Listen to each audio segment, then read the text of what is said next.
কৃষ্ণ কৃষ্ণ হরি রাম কৃষ্ণ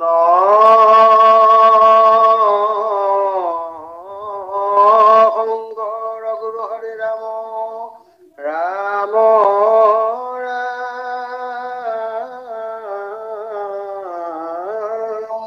গুরু হরে রাম রাম রাম রাম শ্রী কৃষ্ণই নমঃ ওম নমো ভগবতে বাসুদেবায় কৃষ্ণ এক দেব দুঃখ হারি কাল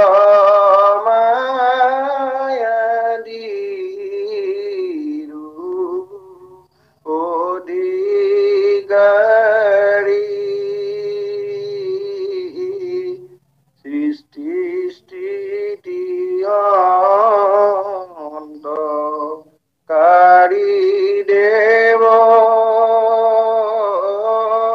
তাণ্ডবিনে নাহি আনগে অজানিবা বিষ্ণুকে সমস্ত জগতে রাম জানিবা বিষ্ণুকে সমস্তে জগত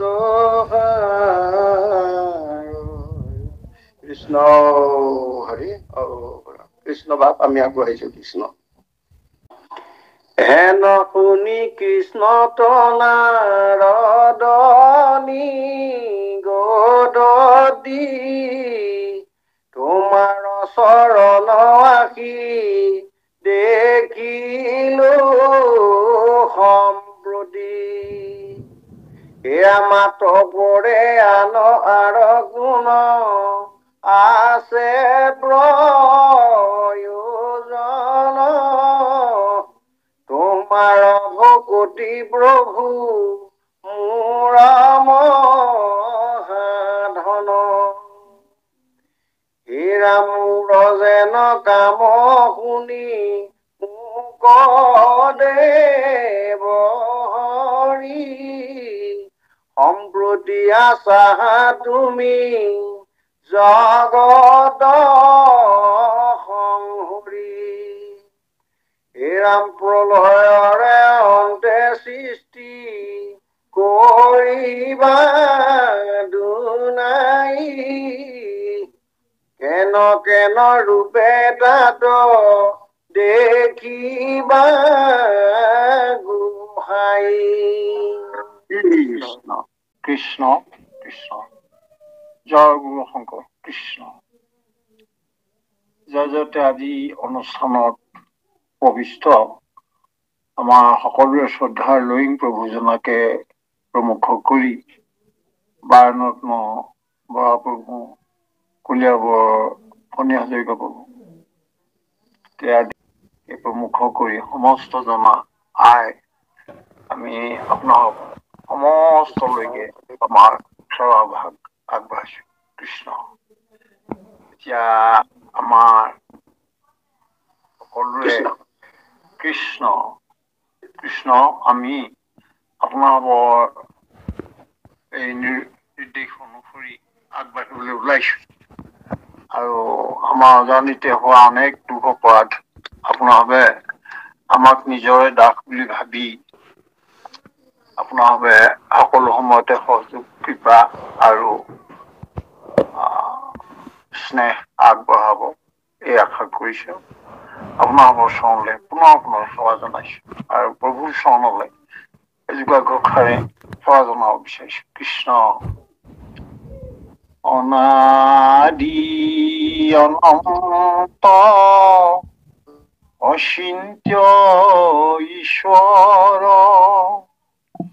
তুমি হে নিত্য নিৰ্মল চায়ো কুমতি ভজহু কেৱলে তোমাৰ পদ কমল তোমাৰ পদ কমল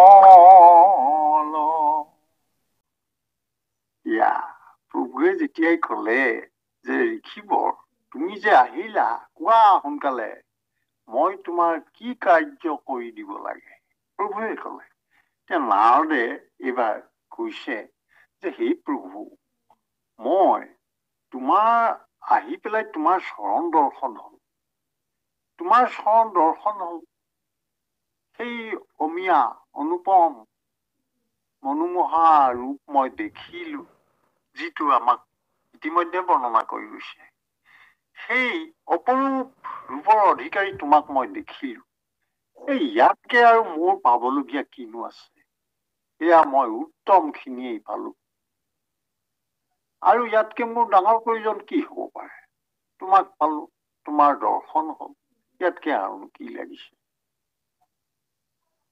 তোমাৰ ভকতি প্ৰভু মোৰ মহাধন এতিয়া তোমাক যে আহি সেৱা কৰিছো তুমি যে মোক এনেদৰে বুজি পাইছা মোক তোমাৰ অভিপ্ৰায় তুমি যে কবলৈ মই কি কৰিব বিচাৰিছো মই তোমাৰ পৰা কি বিচাৰিছো সেই কথাটো তুমি যে মোক সুধিছা ইয়াতকে আৰু কি ডাঙৰ কথা হব পাৰে কাৰণ তোমাক মই দেখাটোৱে মোৰ আটাইতকে উত্তম এয়া অভিলাষ সেইখিনি মই পালোৱেই তাতকে আৰু কি পাম মই ইয়াতকে আৰু মোৰ একোৱে বাকী নাথাকিলে এইবুলি কৈছে মূৰ যেন কাম শুনিও ক দেৱ হৰি নাৰদ বহুত বুদ্ধি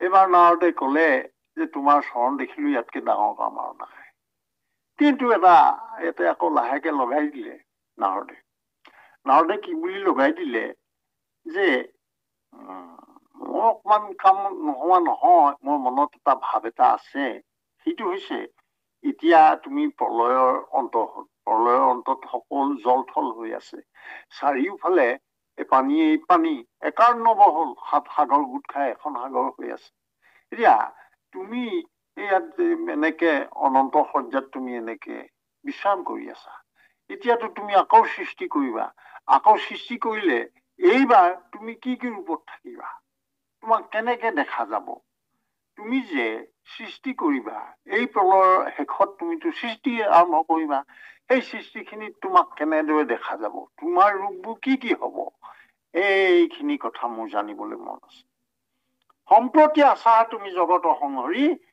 এয়া তুমিতো এতিয়া এনেকে যে বিশ্ৰাম কৰি আছা তুমি সংহাৰ কৰি পেলাইহে বহি আছা বিশ্ৰাম কৰি আছা এতিয়া সংহাৰৰ পিছত তুমি সৃষ্টিটো কৰিবাই গতিকে সেই সৃষ্টিত তোমাক কেনেকে দেখিম এইখিনি মোক কব লাগে প্ৰলয়ৰ অন্ত সৃষ্টি কৰিবা দুনাই কেন ৰূপে তাত দেখিবা গোসাঁই এইয়া তুমি নতুনকে যেতিয়া সৃষ্টি কৰিবা তেতিয়া তোমাক কেনে ৰূপত দেখা যাব এইটো মই জানিবলৈ মন গৈছে আৰু যদি মোক অনুগ্ৰহ থাকে বাসুদেৱ কৃষ্ণ আগবাঢ়ক বাপ কৃষ্ণ হে ৰাম যদি মোক অনুগ্ৰহ থাকে বাসুদেৱ পুহিও কনিষ্ঠে চৰণত গৰু সেৱ হে ৰাম দেৱৰো দেৱতা তুমি জগত কাৰণ প্ৰভু ভগৱন্ত পূৰ্ণ ব্ৰহ্ম নাৰায়ণ কহিও নিশেষে মুদ কৰিয়া নিশ্চয় শুনি হেন কথা পাছে কৃষ্ণ কৃপাময় অনাৰদক পুতি মহা কৰোণা মিলিল পৰম সুখে তাংগ কহিবে লাগিল। কৃষ্ণ কৃষ্ণ। এতিয়া নাৰদে কৈছে, হে প্ৰভু, তোমাৰ যদি মোৰ প্ৰতি অনুগ্ৰহ হৈছে, তুমি যদি সঁচাকে মোক অকমান অনুগ্ৰহ কৰা, তেতিয়াহ'লে তোমাৰ চৰণত ধৰি মই সেৱা জনাইছো, তুমি মোক এটা কথা কব লাগে। তুমি জগতৰ দেৱতা, তুমি দেৱৰ দেৱতা, বাকী বিলাক অৱতাৰ, কিন্তু তোমাৰ এতিয়াৰ যিটো ৰূপ সেইটোৱে মূল ৰূপটো, মূল অৱস্থাটো। অৰ্থাৎ তুমি মূল উৎস হিচাপে এতিয়া এইয়া অনন্ত সজ্জাত আছা, মূল উৎস।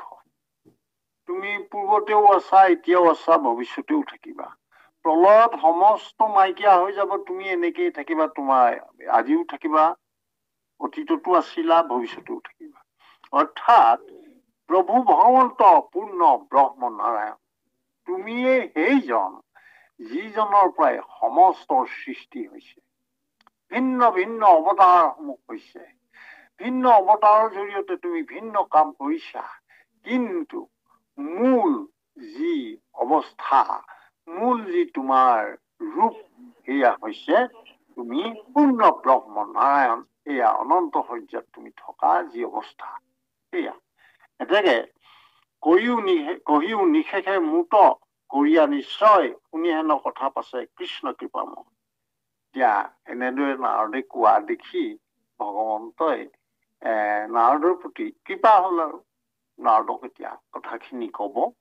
আৰু কেনেকে নাৰদৰ প্ৰতি মহা কৰোণা মিলি পৰমত চুকে টাংগ কহিবে লাগিল। এইখিনি কথা জিয়া নাৰদে আশা কৰাৰ দৰে লাহে লাহে প্ৰভুৱে সেই অৱস্থাত এতিয়া নাৰদক কব।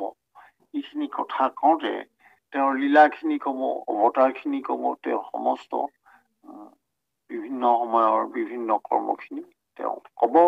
এটা ভৱিষ্যতবাণী তেওঁ কৰিব নাৰদৰ আগত। আৰু নাৰদে আমি এতিয়া একেদিনতে বুজি পাবলৈ টান হয়, গতিকে নাৰদকো প্ৰভুৱে সেই কথাটোকেই কৈছে, মোৰ এইখিনি হব, তুমি অনুভৱ কৰি যাবা, বুজি যাবা, শুনি যাবা, তোমাক মই কৈ দিছো এইখিনি এনেকে হব। এদিন শুনি এবাৰতে সমস্ত তত্ত্ব কেতিয়াও নহয়। নাৰদক সেয়া পৰম বান্ধৱ হিচাপে কৈছে, মই এইখিনি কৰিম, কিন্তু মোৰ এইখিনি কৰা, মোৰ এইখিনি মোৰ লীলা আছে, বাকী মই এইখিনি কৰিম, তুমি শুনি যাবা। এই কথাটো কৈছে। নাৰদক প্ৰতি মহা কৰোণা মিলিল পৰম উৎসুকে তাংক কহিবে লাগিল। এইবাৰ প্ৰভুৱে এদিকে লাহে লাহে কব। এতিয়া ভাল কৃষ্ণ বা কৃষ্ণ কৃষ্ণ।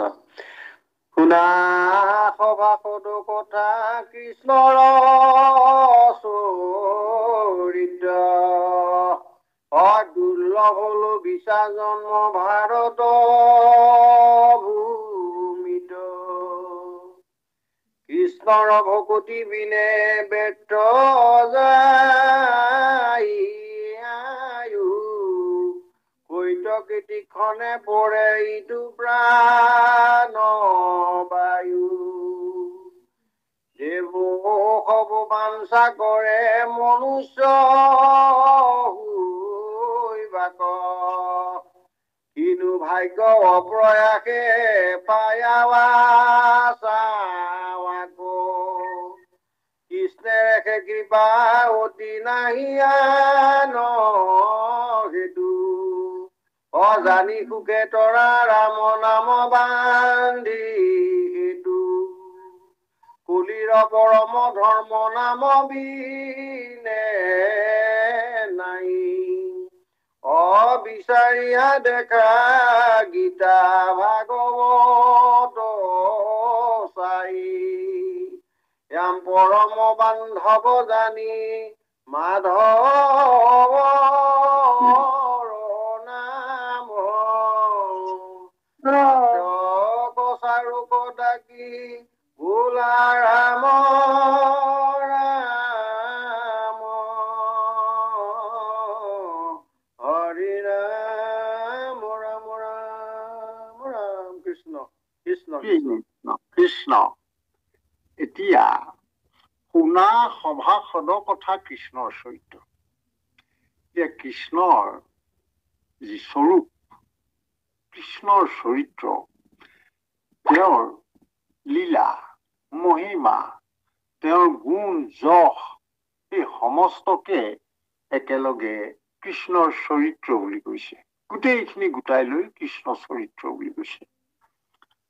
দুৰ্লভ লভিছা জন্ম ভাৰত ভূমিত, ভাৰত ভূমি দুৰ্লভ জন্ম ইয়াত। ভাৰত ভূমিত মনুষ্যই জন্ম লাভ কৰিলে প্ৰভুৰ কথা ইমান বিস্তাৰভাৱে ভাৰত ভূমিত আলোচনা হয়। ভাৰত ভূমিত এটা পৰম্পৰা অতীজৰ পৰাই আছে। সেয়া হৈছে যে ভাৰতত জন্ম হলে প্ৰভুৰ গুণ গান সকলো ঠাইতে শুনিবলৈ বুজিবলৈ সুবিধা পাব। মনুষ্যই কলিযুগত ভাৰতবৰ্ষত জন্ম লাভ কৰাটো আচলতে ইমান ডাঙৰ ভাগ্যৰ কথা। দেৱতাসকলে কৈছে দুৰ্লভ লভিছা জন্ম ভাৰত ভূমিত, কৃষ্ণৰ ভকতি বিনে ব্যৰ্থে যায় আয়ু, কৈত কেদিক্ষণে পৰে ইটো প্ৰাণ বায়ু। এটা আমাক সচেতন কৰি দিছে যে আমাৰ অকমান এতিয়া ইয়াৰ ডেকা মানুহ আমি লাহে লাহে পঢ়া শুনা বিষয়ে শক্তি টকা পইচা ঘটিবলে এতিয়া ভকতিৰ দিশটো অলপ লাহে লাহে হ'ব আৰু।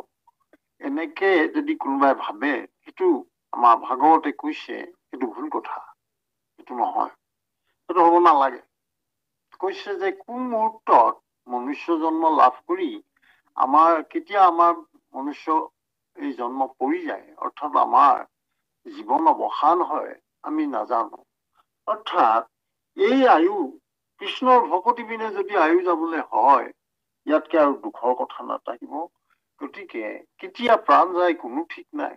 গতিকে যেতিয়াই সময় হৈছে, যেতিয়াই পাইছে, এই দুৰ্লভ জন্ম ভাৰত ভূমিত পাইছে, গতিকে যেতিয়াই এই কথাটো মনলৈ আহিলে ঈশ্বৰ কৃষ্ণক একান্ত শৰণেৰে তেওঁক ভকতি কৰিব লাগে, তেওঁৰ গুণ নাম যশ লীলা শ্ৰৱণ কীৰ্তন কৰিব আৰু সেয়া কৰি আনন্দ লভিব লাগে ভকতৰ সংগত।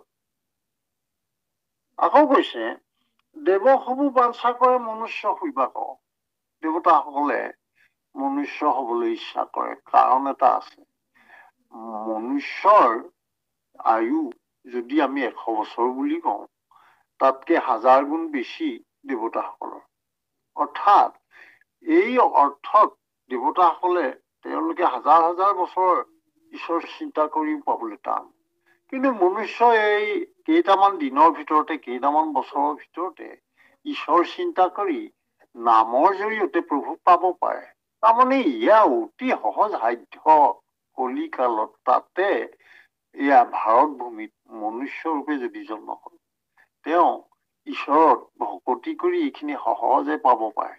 সেই অৰ্থত কৈছে যে দেৱতাসকলেও আশা কৰে যে ইমান সহজতে, ইমান অলপ আয়সতে, অলপ প্ৰয়াসতে প্ৰভুক পাব পাৰে মনুষ্যই, সেইটো কম কথা নহয়। কিন্তু দেৱতাসকলে ইমান কষ্ট কৰিও প্ৰভু নাপায়, যিটো কাৰণে দেৱতাসকলে আশা কৰে যে মনুষ্য হলেও আমি যদি হলোহেঁতেন সেয়াও ভাল আছিল, আৰু তেতিয়াহলে আমি অলপ দিনৰ ভিতৰতে ঈশ্বৰক আমি পালোহেঁতেন।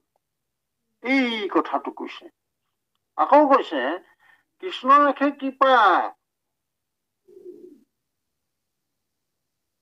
অতি নাহি আন সেইটো, জানি সুখে তৰা ৰাম নাম বান্ধি সেইটো। এতিয়া ভাগ্য, এই যে ইমান ডাঙৰ সৌভাগ্য যে প্ৰভুৰ নাম স্মৰণ কৰি অলপ দিনৰ ভিতৰতে প্ৰভুক পাবলৈ, অনুভৱ কৰিবৰ কাৰণে মনুষ্যৰ বাবে সম্ভৱ হৈছে। দেৱতাসকলে এইটো ঈৰ্ষা কৰে। দেৱতাসকলে ভাবে আমি পাব লাগিছিল, মনুষ্য হলেও ভাল আছিলে আমি, এইটো কৈছে। কিন্তু এইখিনিতে এটা কথা আকৌ কলে, কৃষ্ণৰ একে কৃপা অতি নাহি আন সেইটো। প্ৰভু ভগৱন্তই কৃপা কৰাৰ কাৰণেহে আকৌ আমি এই ভকতৰ মাজলৈ আহি পেলাই কৃষ্ণৰ গুণ মহিমা শুনিবলৈ পাইছো। এইটো কৃষ্ণৰেহে কৃপা আকৌ। সেইকাৰণে জানি সুখে তৰা ৰাম নাম বান্ধি সেতু অৰ্থাৎ এই সেতু বান্ধিলে মানে ভৱসাগৰ পাৰ হ'ব পাৰিব এই সাগৰৰ কোবাল সুত সেতু বান্ধি যদি সেই সেতুৰে পাৰ হৈ যাব পাৰে সেই সেতুৰ কি নাম নাম প্ৰভুৰ নাম গুণ শ্ৰৱণ কীৰ্তন কৰি এই সেতুৰে আগবাঢ়িব পাৰিব আমাৰ এই কথাটো আমাক সমস্ত জনৰ কাৰণে আগবঢ়াইছে আমি সেইকাৰণে সময়ৰ যেতিয়া সুবিধা আমি পাইছো বয়সৰ কথা নাই সৰু কম বয়সীয়া বা ডেকা হৈ আছো বা এতিয়া আমি পঢ়া শুনা বিষয় বাসনাৰ মাজত চাকৰি বাকৰি ধন সম্পত্তি এইবিলাক সংসাৰত থাকোতে পেটৰ কাৰণে এইবিলাক কৰে কিন্তু এইবিলাক মুখ্য হ'ব নালাগে এইবিলাক গৌণ হ'ব লাগে মুখ্য হ'ব লাগে প্ৰভুক চিন্তা কৰাটো অৰ্থাৎ সমস্ত সময়তে প্ৰভুলে মনত পেলাব লাগে প্ৰভুৰ ৰূপ চিন্তা কৰিব লাগে পাৰিলে প্ৰভুৰ সেই যি সম্বন্ধ সেই সম্বন্ধ পাহৰি যাব নালাগে ভকত আৰু ভগৱন্তৰ কথা ভাবি পেলাই আমাৰ কেতিয়াবা বাৰু এনেকুৱা এটা লগা নাইনে যে নাৰদ তুমি আহিলা এই এতিয়া মই তোমাৰ হৈ কি কৰো কোৱাচোন কোনে কব এনেকে বান্ধৱজনে কব এয়া কম কথা নহয় এইখিনি অনুভূতি আমি হৃদয়ত বান্ধি ল'ব পাৰিব লাগিব তেতিয়া আমাৰ প্ৰভুৰ প্ৰতি আমাৰ চিন্তা সকলো সময়তে খাওঁতে শুওঁতে উঠোতে বহোতে সকলো কৰ্মত সকলো চিন্তনত সকলো ভাৱনাত সকলোতে আমি ঈশ্বৰক পাম আমাৰ বাস্যত আমাৰ মনৰ অৱস্থাত সকলো সময়তে আমি পাম এইখিনিকে কৃষ্ণক ভাবা এই অৱস্থাটো হৈছে কৃষ্ণ সংস্কৃতিৰ অৱস্থা কৃষ্ণ সংস্কৃতি আমি এইখিনি পাব লাগে কলিৰ পৰম ধৰ্ম এতিয়া কলে এটা সিদ্ধান্ত কলিৰ পৰম ধৰ্ম কলিযুগৰ পৰম ধৰ্ম হৈছে নাম আৰু এই নামৰ বিনে নাই তাপৰ শেষত কলিৰ আৰম্ভণিত উদ্ধৱৰ আগত বৈকুণ্ঠ পুৰাণৰ সময়ত ভগৱন্তই কৈছে যে তুমি থাকা সংসাৰত তুমি নাম বস্তু প্ৰচাৰ কৰি পৰ্যতি থাকা আৰু ধৰ্ম যি জ্ঞান কৰ্ম আদি মাৰ্গৰ ভিন্ন ভিন্ন উপায়বিলাক পূজা পাতল দান দক্ষিণা তপ জপ সমস্তখিনি সেই বৈকুণ্ঠ পুৰাণত প্ৰভুৱে তেওঁৰ লগতে লৈ গল থৈ গল মাত্ৰ তেওঁৰ নাম আৰু সেই নামৰ কথাটোকেই কলিৰ পৰম ধৰ্ম বুলি কৈছে কলিৰ পৰম ধৰ্ম নাম বিনে নাই বুলি কৈছে আৰু বিচাৰিয়া দেখা গীতা ভাগৱত চাই এই গীতা ভাগৱতত এয়া কথা বাৰে বাৰে কৈ আছে বাৰে বাৰে প্ৰভুৱে কৈছে ভাগৱতত একান্ত এক শৰণ আৰু প্ৰভুৰ গুণানী কীৰ্তনৰ বাদে অন্য কথা নাই গীতা শাস্ত্ৰত পৰম তত্ত্বটো হৈছে একান্ত শৰণ শৰণৰ কথাটো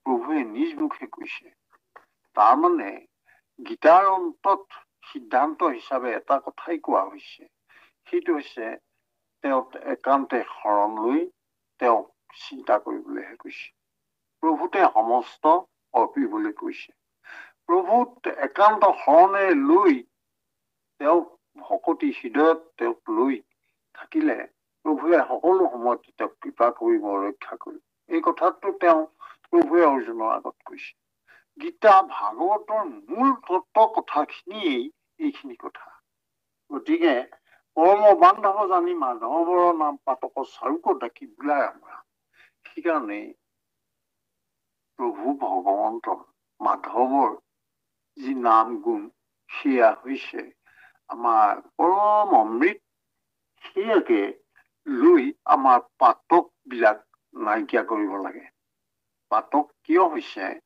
চাৰিওফালে কলিৰ কলমখে আমাক আগুৰি থাকে কোন মুহূৰ্তত আমাৰ দুখ হৈছে অপৰাধ হৈছে আমি নাজানো সেইকাৰণে এইখিনি সময়ত আমাৰ তৰ্কিবই নোৱাৰি ক'ত আমাৰ দুখ হ'ল। সেইখিনিতে আমি এটাই কথা সেইকাৰণে প্ৰভুৱে কৈছে যে আমাক ইয়াতে শেষত কৈছে মাধৱৰ নাম ল'বলৈ কৈছে। মাধৱৰ নামে আমাক সকলো প্ৰকাৰে ৰক্ষা কৰিব আৰু এই ৰক্ষাটো কৰিবই সমস্ত পাতক নাইকিয়া হ'ব। এইখিনি হৈছে মূল কথা আৰু আমাৰ শ্ৰদ্ধাৰ অনন্ত বৰা বাপজনা আমি আপোনালৈ সেৱা জনাইছো। আপুনি সুন্দৰভাৱে পাঠ কৰিছে। ভকতৰ আনন্দ নিশ্চয় আপুনি সেয়া এতিয়া হ'লেও আমাৰ সময়ত থাকি আছে। সেইকাৰণে আমি আমাৰ এই কথা অনুসৰি আমি আজিলৈ ইমানতে সামৰিব বিচাৰিছো। আমি আপোনালোক সেৱা জনাইছো। কৃষ্ণ কৃষ্ণ কৃষ্ণ কৃষ্ণ ৰাম কলিৰ পৰম ধৰ্ম নাম বিনে নাই বিচাৰিয়া দেখা গীতা ভাগৱত চাই পৰম বান্ধৱ জানি মাধৱৰ নাম পাতক চাৰুক দাগি বোলা ৰাম ৰাম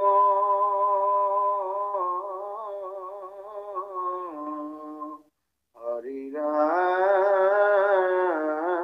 ৰাম ৰাম ৰাম ৰাম কৃষ্ণ জয় ৰাম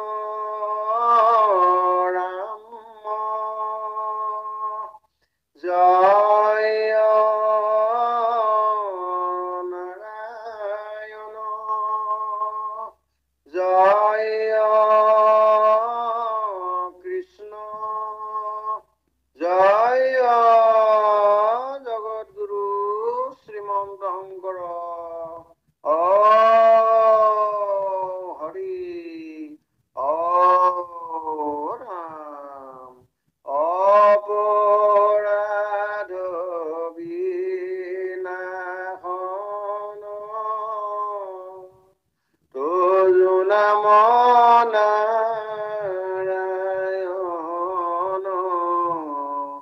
জানি নামে বহিলো শৰণে আন গতি নাইকে মৰণে অপৰাধ ক্ষমা কৰি তুমি দয়াশীল হৰি মোক ৰক্ষা কৰিও চৰণে ৰাম মোক ৰক্ষা কৰিও চৰণে কৃষ্ণ কৃষ্ণ হৰি ৰাম কৃষ্ণ গুৰু ভজনা শ্ৰীমন্ত শংকৰ হৰি ভকতৰ জানা যেন কল্পতৰু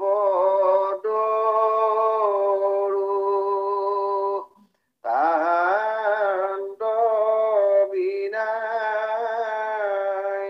নাই নাই নাই আমাৰ পৰম গুৰু ৰাম তাহান্ত বিনাই নাই নাই নাই আমাৰ পৰম গুৰু কৃষ্ণ কৃষ্ণ হৰি ৰাম কৃষ্ণ কৰুণাময় পৰম শ্ৰদ্ধাৰ ভক্তি সুধা সন্ধানী সত্ৰত সমবেত সংযোগ হৈ থকা বাপ বান্ধৱ মাই মাতৃ সমস্ত আমি পাত ভাগি আঠ ধৰোতে আমাৰ অজানিতে হোৱা ভুল কুটি সৰ্ব অপৰাধ মৰিখন কৰি নিজ গুণে কৃপা কৰি আমাক কৃতাৰ্থ কৰি প্ৰভু ভগৱন্তৰ দুখানি শ্ৰী চৰণত ঠাই দিব আপোনাক হয় এই আশাৰে আমি সবাৰ শ্ৰী চৰণত আমি ভক্তি ভৰা সেৱা ধৰিছো পুনৰ সমস্তজন বা পাই চৰণলৈ আমি সেৱা জনাইছো কৃষ্ণ আপোনাৰ চৰণৰ দাস হিচাপে আমি এইখিনি কৰোঁতে আমাৰ অনভিজ্ঞতা অজ্ঞতাৰ কাৰণে প্ৰকাশৰ অভাৱৰ কাৰণে আমাৰ হয়তো এনেদৰে দুখো হ'ব পাৰে সেই আপোনাৰ সমস্তজনৰ চৰণলৈ সেৱা জনাইছো আমাৰ সমস্ত দুখ অপৰাধ মাৰ্জনা কৰিব আৰু প্ৰভু ভগৱন্তৰ চৰণলৈ এজোকা ঘোষাৰে আমি সেৱা জনাব বিচাৰিছো কৃষ্ণ কোটি কোটি ঘূৰাই অপৰাধনিতে কৰো মই দুৰাশয় এ হৰি মোক দাসহে নমানি ক্ষমিউক কৃপাময় ক্ষমিউক কৃপাময়